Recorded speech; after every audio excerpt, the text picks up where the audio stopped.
Nola ateratzen zenuen, nondik ateratzen zenuen zuk jokatzeko dirua?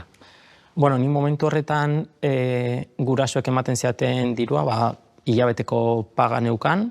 Gero udaratan ere lan egiten nuen enpresa batean, diru pixka bat gehiago izateko, baina behin diru hori agortu zitzaidanean, hasi nintzen nire ingurukoei dirua eskatzen.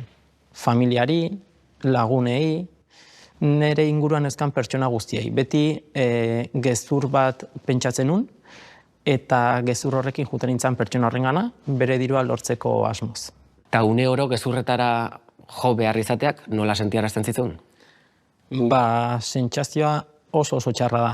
21 urtetatik 23 urtetara, nire inguruko guztiek uste zuten unibertsitatean jarraitzen nula eta bizitza normala egiten ari nintzela, baina nire motxila hartzen hon, eta juten nintzen edo joko areto batea, edo unibertsitatera ez nintzen inoiz juten, hasike beti bizitza doble bat erabili non, eta jendearen aurrean normalidadea erakusten non, ez neukala inongo arazorik, dena ondo zijola, baina atzean motxila uneukan, jokoaren adikzioan sartuta, izugarrizko zorrak, eta arazo pila bat.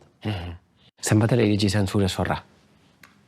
Nik 27 urterekin zor nituen 20.000, 22.000 euro inguru.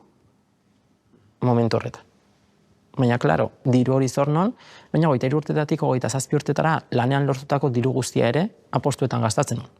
Asik ez zorra gauza bada, baina gastatutako dirua askoz ere kantitatea handiagoa. Egin dituzu kalkuluak?